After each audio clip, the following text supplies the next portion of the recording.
Welcome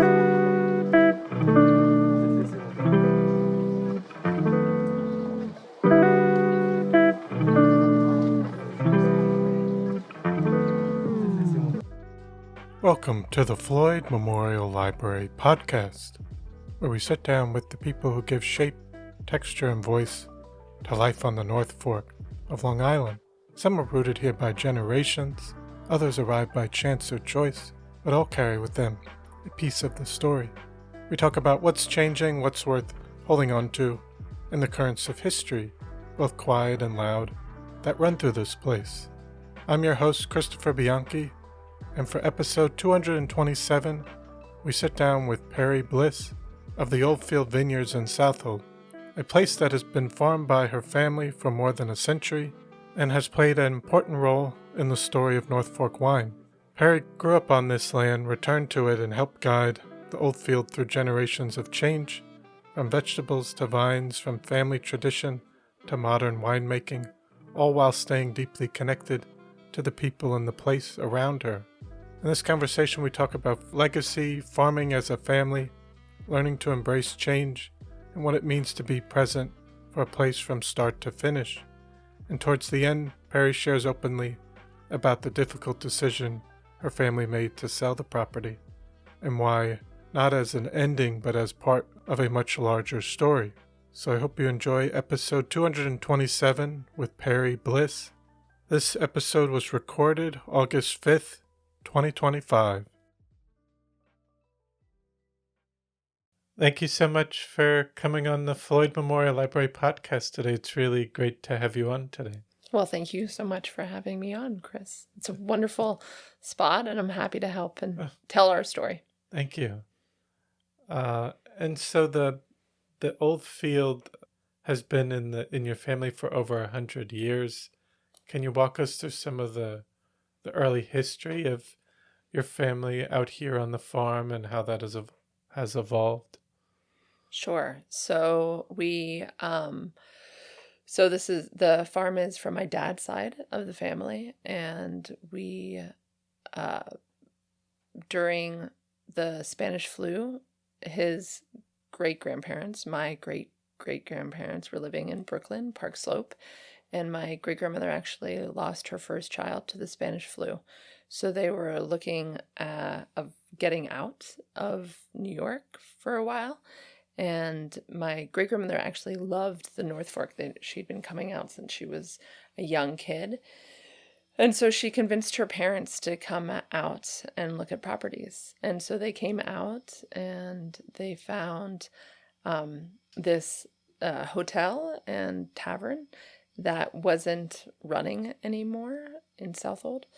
And they thought this would be wonderful. And so it was pretty cool. So there were two big buildings, two homes, and they took in 1920, they took the top story off of the hotel, and then they put it on logs, and they rolled it down to the bay, and it was the second home that was actually visible on the bay, because most of the other houses were set back because of hurricanes. Mm-hmm. And then they took off the bottom story of the tavern and dropped it down. And the joke always was that they didn't want to have all the family coming from Switzerland and from New York for the summer. And so that kind of began the transformation of the Oldfield. And do you know the name of the hotel? Yeah, Kreutzer's Park Hotel. And if you come and visit us, we have some postcards, and my dad's side of the family didn't throw away anything, so we have lots of pictures of it, of the transformation from when it was going, from where it originally was to where it is today. But there wasn't a farm on the property at that point? So there was. Oh, okay. They had an orchard for apples to make hard cider. And then they did do some row crops over there. So most historians out here think that the farm has been farmed for at least 700 years, because before the settlers came in, there was a a population of indigenous that were also farming there. Mm-hmm. And did you get to meet some of your grandparents? Yeah. So then as they started to farm more, and it began with them just being more gentleman farmer, that term where, they hired people to do it, and they had, it was originally 100 acres. And so it was on where we are now, which was at one point 25 acres. Now we're down to 22. Actually, maybe it was a little bit more, 28. And then across the main road was another 75 acres. And they grew potatoes and cabbage and corn. So any rotation crop was what they were doing also. And there were also, as I've been told, there were about 100 head of sheep. And then they had a couple cows that they used for themselves, and horses, of course, and dogs. And then my great-grandfather raised roosters and pheasants, so birds, more for show than for eggs. And then even back in the day when it was legal, they had a cockfighting ring. And I think probably the Kreutzer's Hotel also did that. Wow. But yeah. And it was, if you come into our tasting room, we have this awesome painting that somebody did, and it's of one of the cockfighting events, like right after church they used to do it, and everyone's all dressed up to the nine. And so, but once that became illegal, we stopped doing that. And we still raise chickens to this day, but we use them for their manure out in the fields. And did you hear any stories about what they thought of the North Fork at that time? Because that was in the 20s, 30s, 40s. How it was even changing at that time, or even going through the Great Depression. Interestingly enough, they didn't. So my great grandma lived to be 101, so she died in 1993. So I knew her, and she was really with it until the last couple years. And so she never talked about the Depression, but she talked about rum runners, during Prohibition. Yes. And that the North Fork was kind of like the Wild West. I don't know if that was her take on it or not, but there's plenty of pictures with her with a shotgun attached to her, riding bareback on horses. I think she was a pretty extraordinary woman. And she was also a suffragette, and very cool, and did a lot with her life. But that she didn't really talk. I don't know if it was because they had enough money that maybe the Great Depression didn't really affect them that much. Yeah. And did they talk about the changes in what crops they might have had to use, whether through the 40s, 50s, and that change, or because your dad grew up on the farm? Well, he grew up going to visit the farm. Oh, okay. And so his mom grew up on the farm. And they also had another house. I'm not sure where my grandmother had another house, but I'm sure they did. And then as Mimi got older, and so that was my great-grandmother, they started to hire people to farm the farm. And actually the Krakowskis, which their name is Covey, that's what they went by at that time. I don't know why they shortened it. I think it was just so that they could, it was easier for people. They lived in the house that I live in now, and they farmed. But again, it was just row crops at that point. Okay. And then my dad would come back and forth. He loved the North Fork, and he thought it was the most special place in the world. So, and but he went away and he got his degree in mining engineer. Mm. as mining engineer, and then he worked in the banking department looking at mines and dirt and the investment side of it. And then when I came along and my brother, we went to school in Westchester and had a house up there, and then we did summers out here. And then in 1993, when my great-grandmother died, my dad was desperate to take over, not desperate. He was in love with the farm and he really wanted to have it. And so he purchased it from his mom and her siblings that were still around. And then we started to plant vines. But before that, he started to plant vines. His first vineyard was planted on his mom's piece of property, which is right attached to ours. And that was in 1974. Mm-hmm. So he really wanted to do that. But my great-grandmother always said that it wasn't the spot to have a vineyard. We always joke because she really liked potato vodka. And so we used to just say she wants to grow her potatoes because that's what she's a vodka drinker. And then in 1985, he bought 2 acres up the road and planted that with vines too. Okay. But we really didn't start until the later 90s. And that's when we planted 10 acres. And then we opened our tasting room in 2001. Mm-hmm. But do you remember them? It would have been your great-grandmother. Mm-hmm.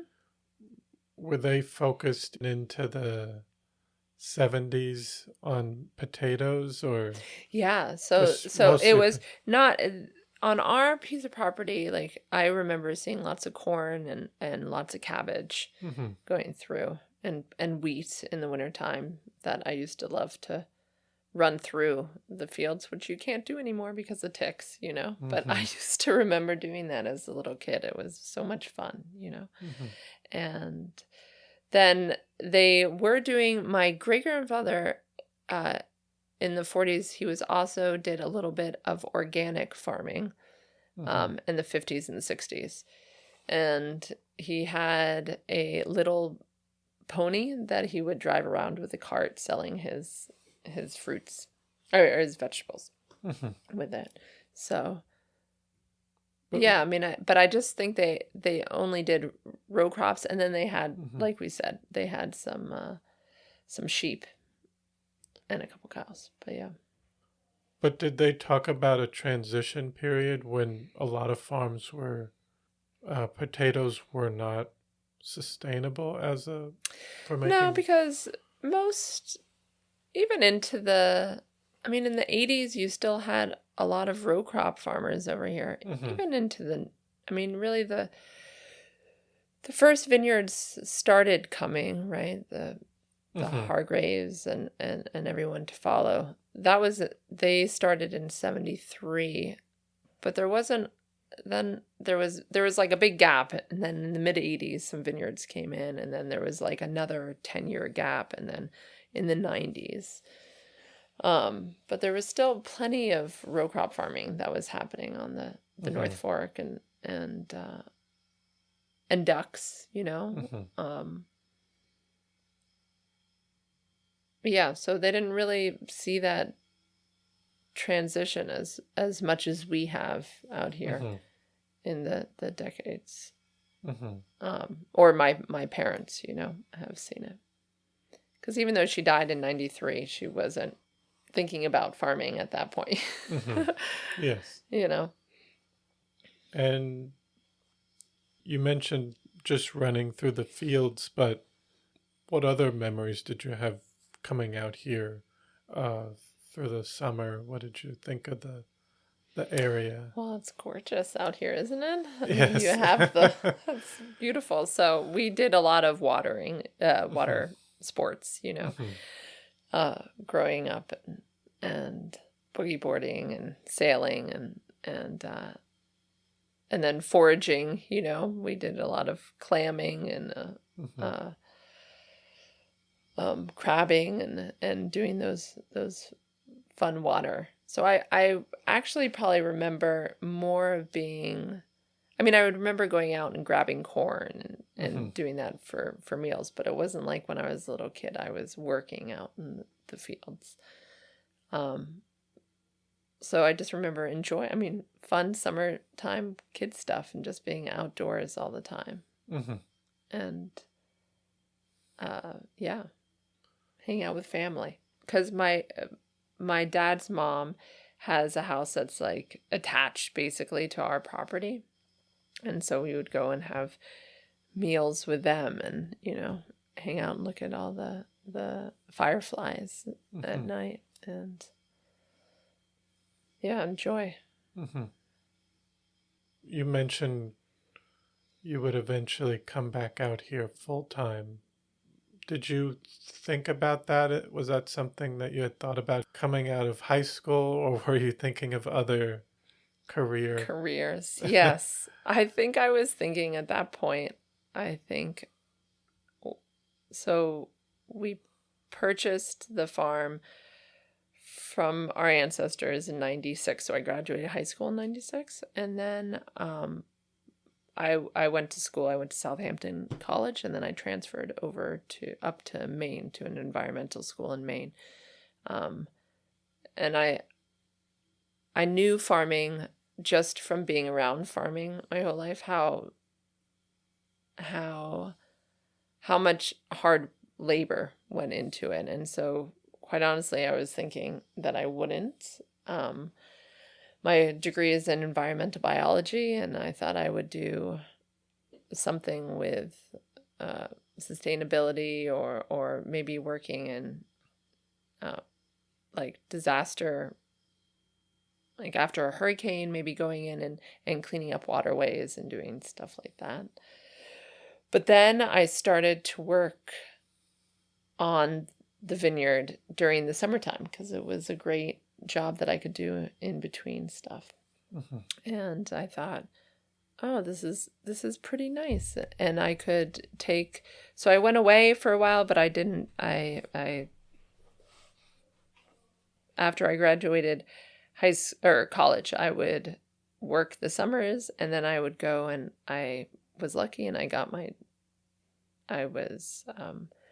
I was able to teach scuba diving in the Caribbean, so I'd kind of do both, and I loved that world. And then I got to travel a lot. My parents are really amazing because they always said that you can work when you want to work, but when you want to travel, you can go and travel.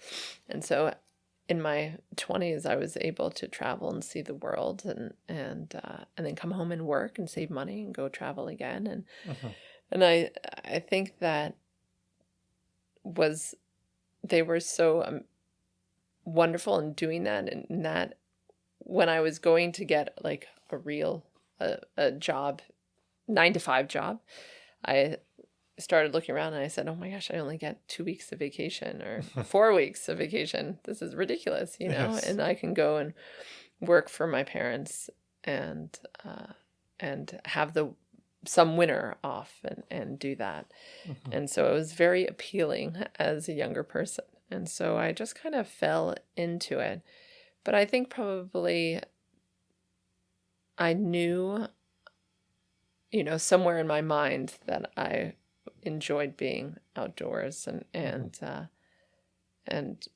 I think over those years of high school and helping and doing all that I was probably going to come back anyways, Mm-hmm. And then I didn't really come back full time until I was 30.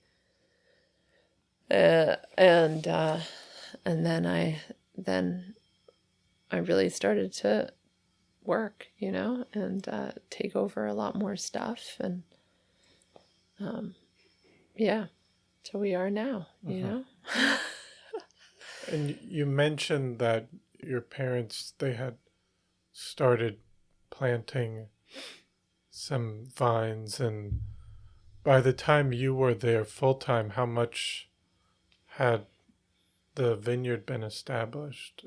Yeah, so I mean, everything was established, Mm-hmm. and we were the 2 acres that my dad had bought in the 80s.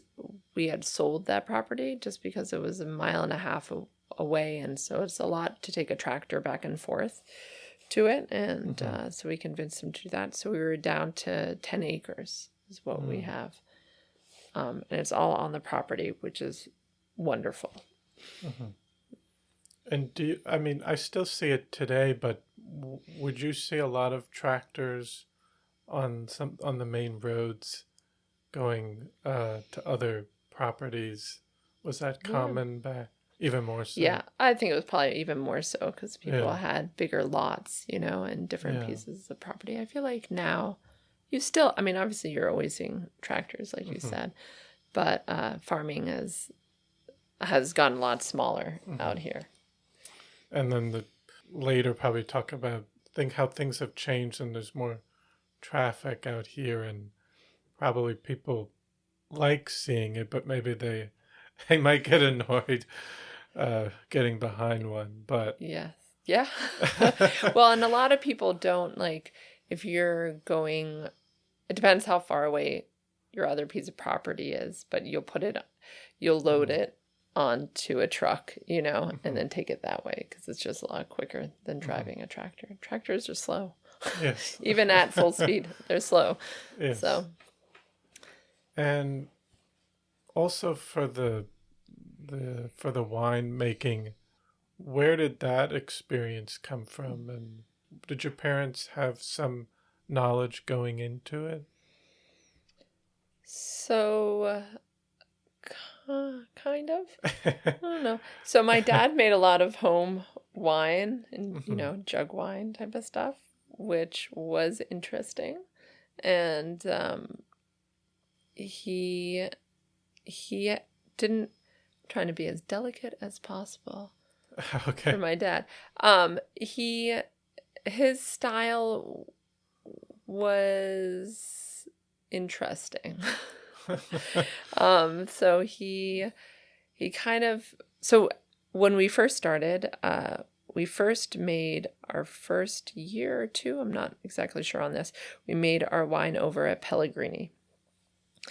And then we decided to switch over to Lens, and Eric Fry ended up really becoming our mentor because none of us have a winemaking degree in the family. So my mom has an English, she graduated with English, and mine was biology, and my dad was, he had more probably chemistry than I did. I don't know. Anyways, but yeah, and then he had a mining degree. And so Eric Fry hated Cabernet Franc, and so my mom and I decided that was going to be the first wine because we liked it, and we said we're going to start to make that. So my mom started to make just a small amount on our property, which was a great way to kind of transition into it. And then it was a lot of trial and error. And I got to say, out here,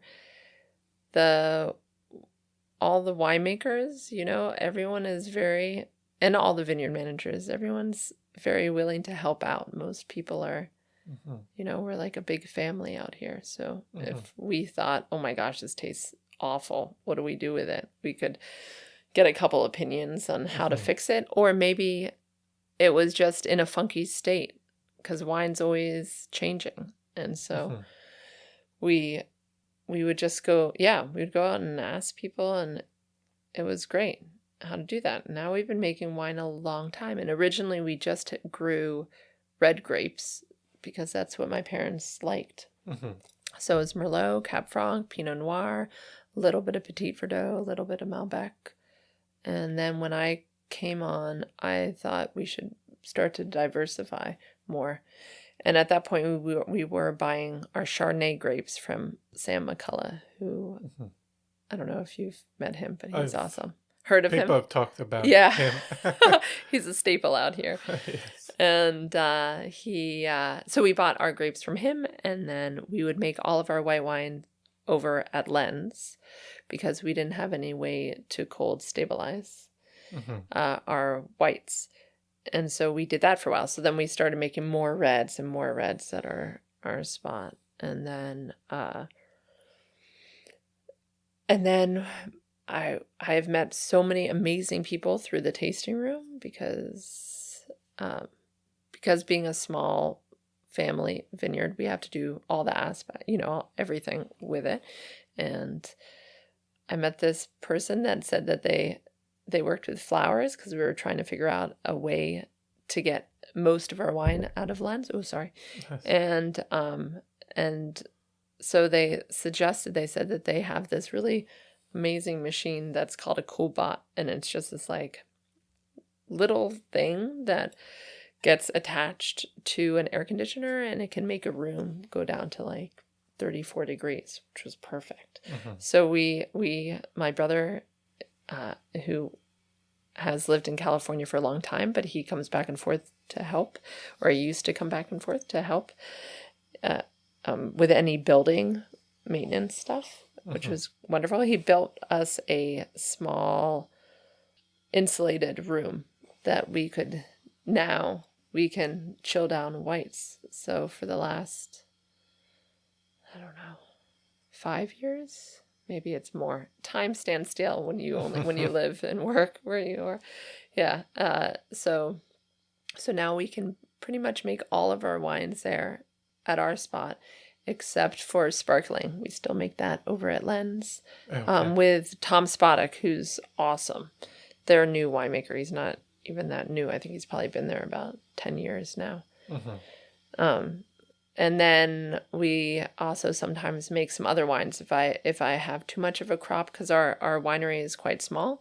And so if we bring in too much, I might have to make it over at Lens. And so there's a couple others. And then every once in a while we still hand bottle everything. And we have a filtration system, but it's not awesome. So if I want something filtered, I might take it over there to have it bottled too. Yeah. So we kind of work. So it's we work together, and it's one of the awesome things out here because we're all so close, physically close, that we can borrow people's equipment, or we can rent it or make it there. It's wonderful. And you mentioned even some trial and errors with testing wine in the beginning, but when you were there, had the tasting room been built at that point, or was that? Yeah, we just converted we haven't built anything. Oh, okay.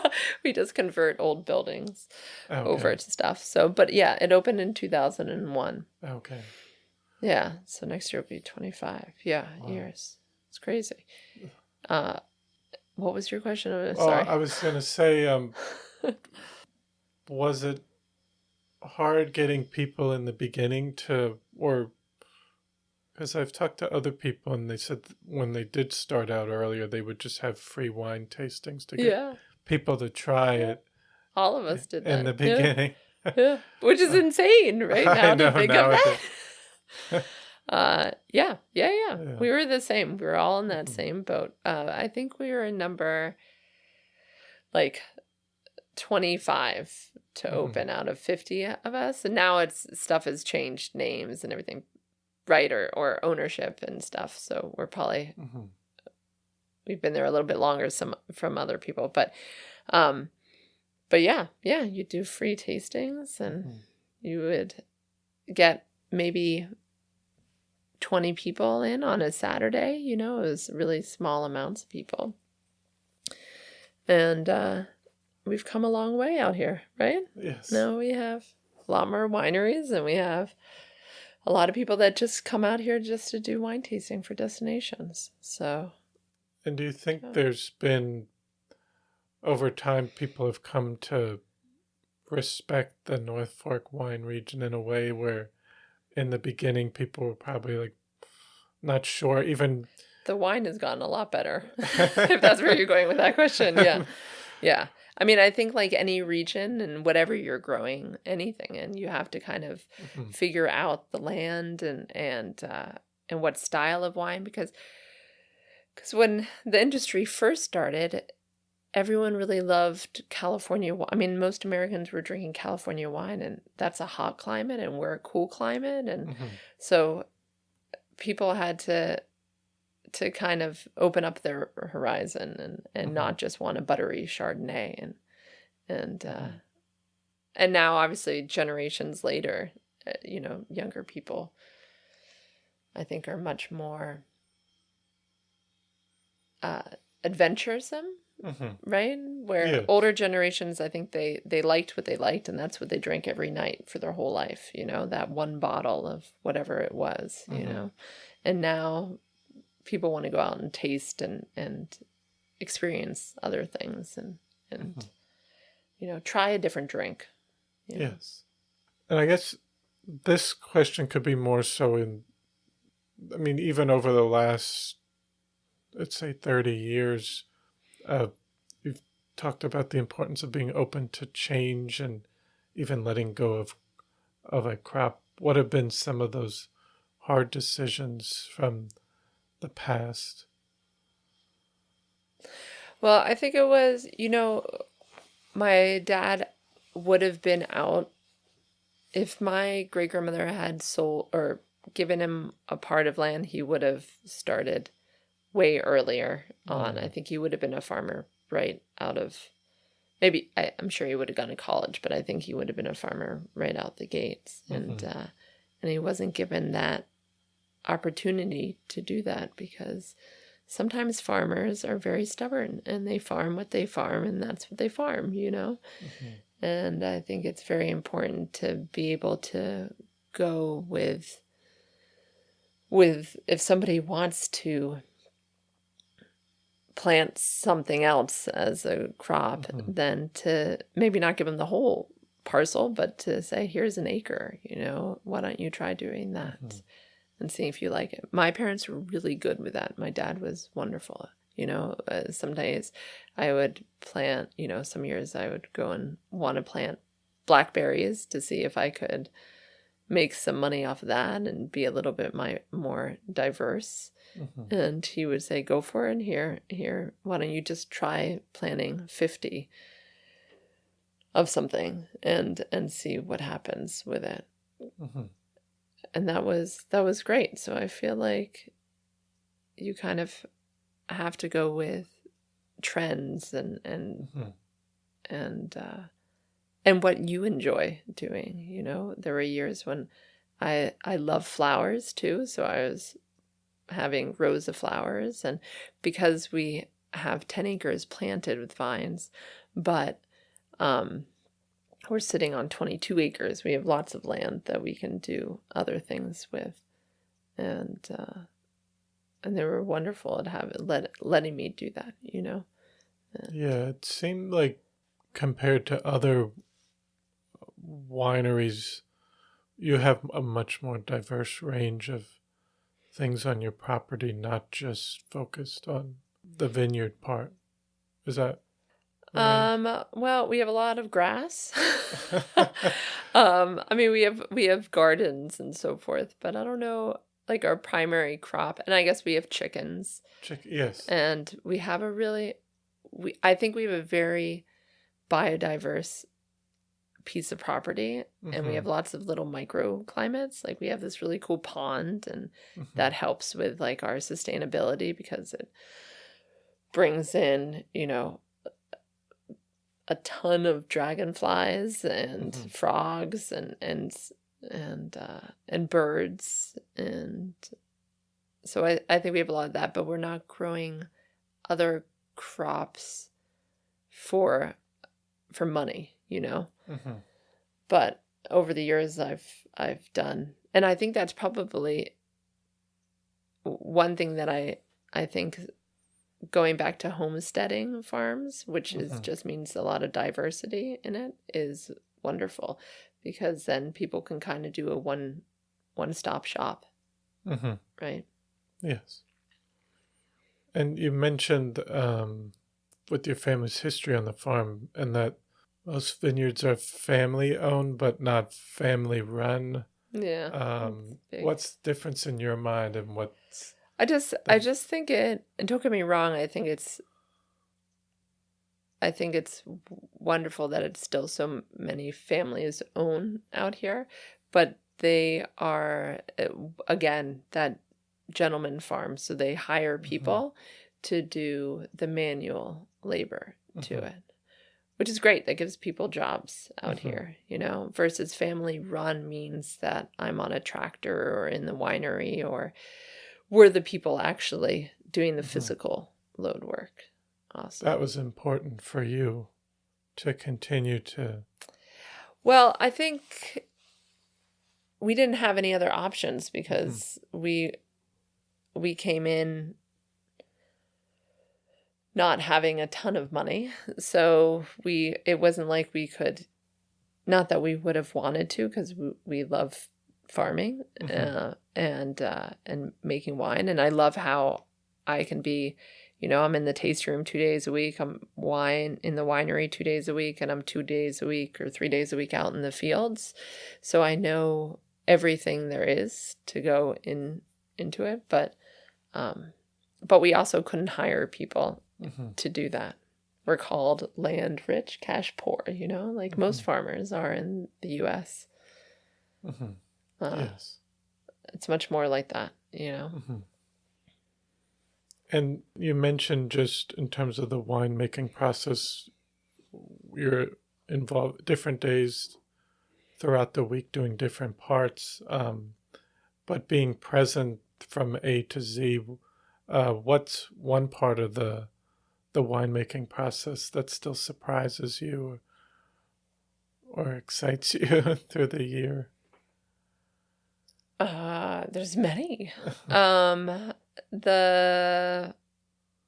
It's still wonderful when you're pressing, when you get the grapes in, and you're even with the reds or the whites, and you start to the press up, and you're moving the juice around. Then it's exciting especially when you have a good harvest, and it's great to have that feeling of, all right, here it comes. This is the next year.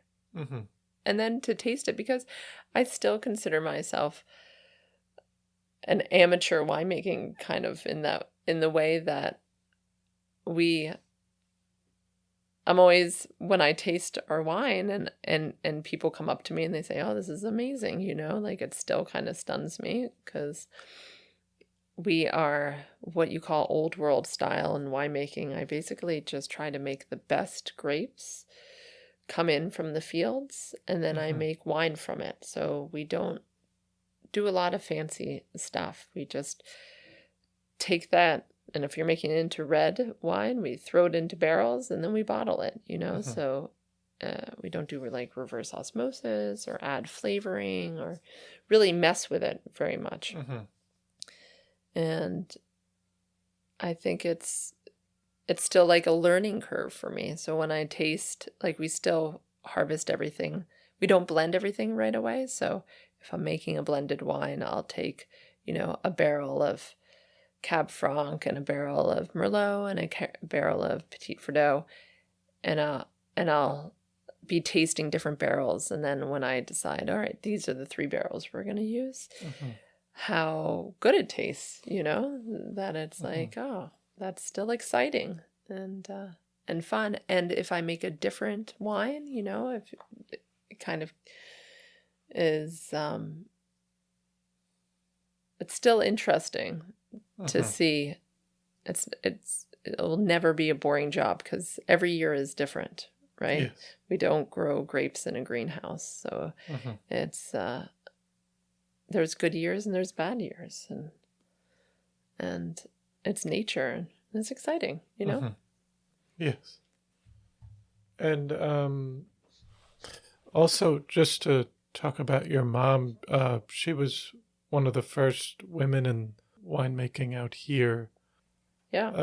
How has that been, to see that, and what does it mean for you that you continue to work as a woman winemaker out here?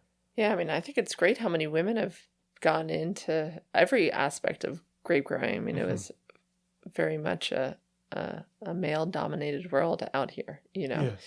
And even when Mom was one of the first people to be out in the field. There were only a couple of them out, a couple of women, that were managing vineyards out here. And it's pretty cool. But it's great to have all these newer, younger people come in. And it's just, I love it. Yes. I think there should be more women. I mean, women have, we have more taste buds than men. So it kind of makes sense. There's some regions in the world that it's all women, you know, versus all men. I don't know why in the U.S. it's more men, but maybe it isn't anymore. Maybe it is more diverse. Yes. And just because you would work with your parents over that time, could you share maybe even one lesson from your mom and one from your dad that sticks out with you in your day-to-day vineyard life? Sure. So my dad, I would say he was nothing got him too upset.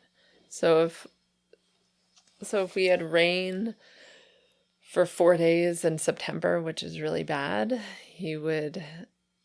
my mom would be having a mental breakdown. And my dad would be cool, calm, and collected and be like, whatever happens, you know, it's going to happen.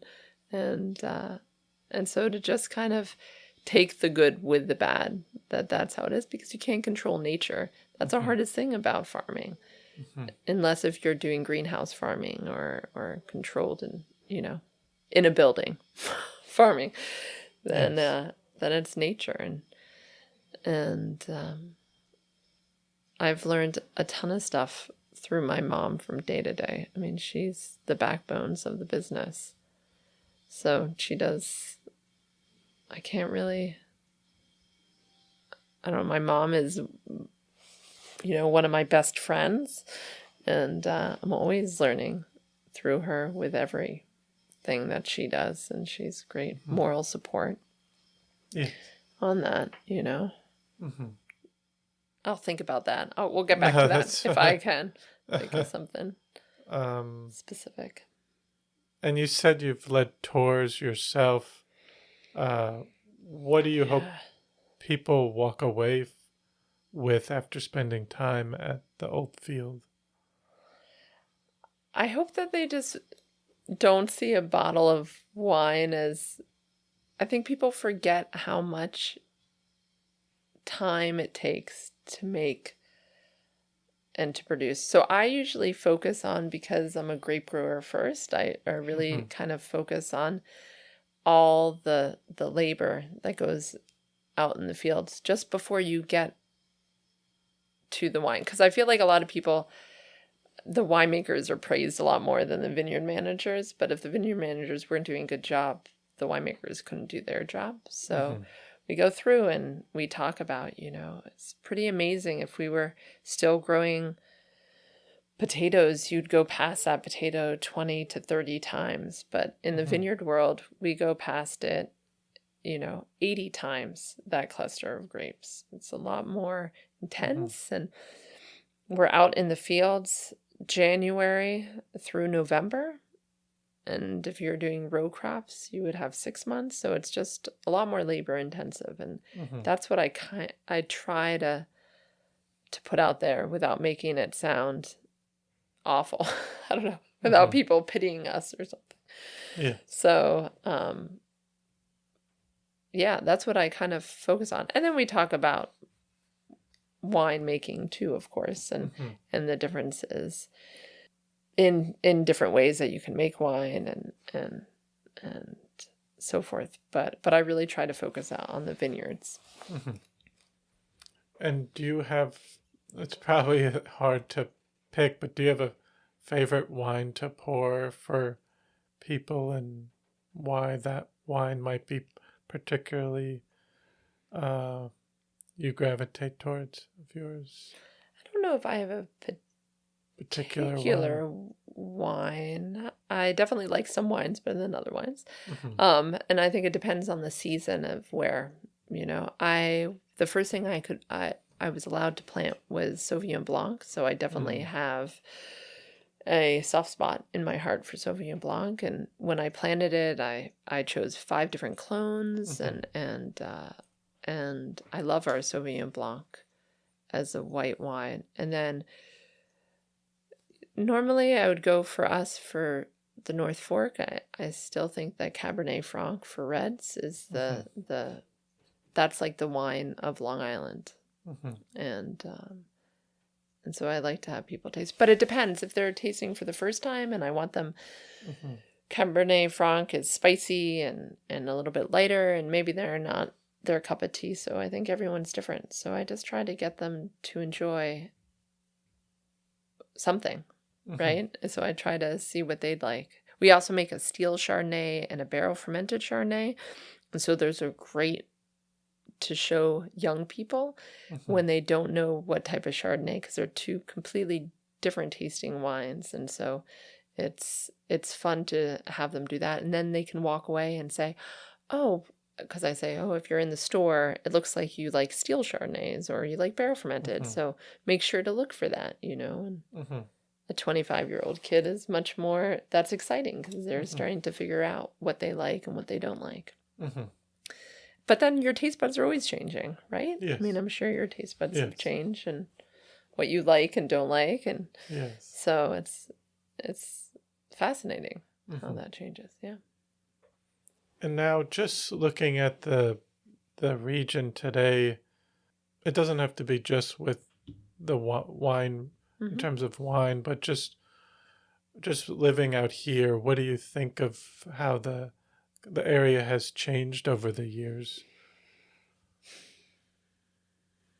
How do I think? I think it has positives and negatives, like everywhere, right? So I think that it's great that we have some people that are coming in with money that want to keep the fields open and not, I think we're very lucky to have Peconic Land Trust, where we have parcels that can hopefully never be built on. And I hope that we can keep farming going out here. I wish that there was some land that younger generations could buy without having to have $1 million. I wish there was a way to be able to allow those farmers, because I've known a lot of young farmers that would love to have stayed out here, but they have to move to Connecticut or more north or more south just to be able to afford stuff. And so I think that's sad, because those kids would be fantastic out here. They just don't have the funds to do it, Yes. So. Definitely. I don't know if you wanted to talk just about the future of the old field. The old field. It's so sad, though. We don't have to. No, that's fine. So my dad died in February, and sorry. It was kind of a shock. Thank you. It was kind of a shock to us, and he loved the North Fork and everything. And so my mom has multiple myeloma, so I am the last one standing, kind of, and it's gotten to be a little too much for us to handle. So we have decided to put the place on the market, and I hope that the next owners kind of keep it as it is, but we'll see. You can't have somebody sign a paper that says keep it exactly the same. But the North Fork is changing out here, and a lot of farmers have kind of picked up and left, and I'm very proud that we called it home for over 100 years, our piece of property. And I'm sad that my kids, I have 2 daughters that won't be able to take it over, but on the same point, farming is hard and you don't make a lot of money, so it might be better for them to go out in the world and do whatever they would like to do, Yes. And so stuff changes, but we were so lucky to have it for so long. And it really kind of still looks the same. We have, I love our trees on the property. We have a ton of trees that are over 200 years old, and they're gorgeous, and yeah. So yes. And in terms of the region moving forward, you mentioned farmers having the opportunity to still, or younger people coming in to farm in the area. But what are your hopes for the general future of the North Fork and its community down the line? I hope that I hope that it stays a farming community out here in whatever aspect that is. Maybe just even to stay in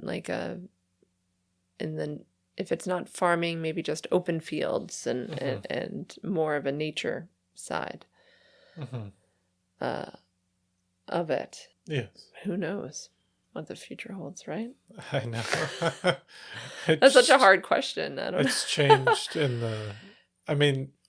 things have changed so quickly. It's hard to say exactly what it will look like and what people's hopes are for the future. Yeah. I think like any of us, we don't want change, right? Yes. And as you get older, you're like, oh my gosh, it's changing so much out here, And yes. And I know even Greenport has changed so much, and we're creatures of habit. So I think I want it to stay, open. But I know the struggles of farming, and I don't blame anyone for saying, we've tried this, and this is really hard, and that. I mean, it would be awesome if government did more subsidies, out here, and we don't really have that in farming in the U.S. as much as Europe. And it would be great if you could produce something that if it got wiped away and you didn't have insurance, and the government would help you out with that farming. Yeah, maybe that's what needs to happen as the whole United States, not just the North Fork. The town, I think the only thing they have is just like the community preservation funds. Yeah. So they do that, but it doesn't. It keeps land open, and so you can't build on it, which is wonderful. But it's not helping if all your chickens get avian flu or something. It's and I don't know if the local government should be doing that, or I mean, I would think it would be more of a federal on that side. I mean, farming is getting harder and harder in the U.S., and there's less and less farmers and less generations that are choosing farming because it's a really difficult thing to do. And with the weather patterns and global warming, everything is getting more difficult to do. Yes. And I think we covered everything. Yeah. Don't end on that last question because that was depressing. Was there? I'm joking. Were there any other or last minute things you'd like to say or discuss that we haven't talked about? I'm sure there is, but can I think of them right now? I will say that it was so much fun being able to work with my parents in the way that I think it's hard in any family business, right? Because everyone has different opinions, but we were really good at fighting and then being able to sit down for dinner. And I think that's the key to a business with your family, argue where you want to argue, and it was wonderful. What a great journey for me to have and to be a part of and raise my family and Definitely. Yeah. So it's good. I don't know. No, that was important, I think, to hear the history of the land and your family's history out here. So Yeah. I want to Good. thank you so much for taking the time to come in today and share your story and all the work you've done out here. Yeah. So, Thank you so much for thank you. listening. And everyone out there. Come by the old field. Yes. Well, we're still there, right? Yes. Thank you. Yeah. Well, I hope you enjoyed episode 227 with Perry Bliss. I want to thank you for listening to the Floyd Memorial Library podcast, and we'll see you next time.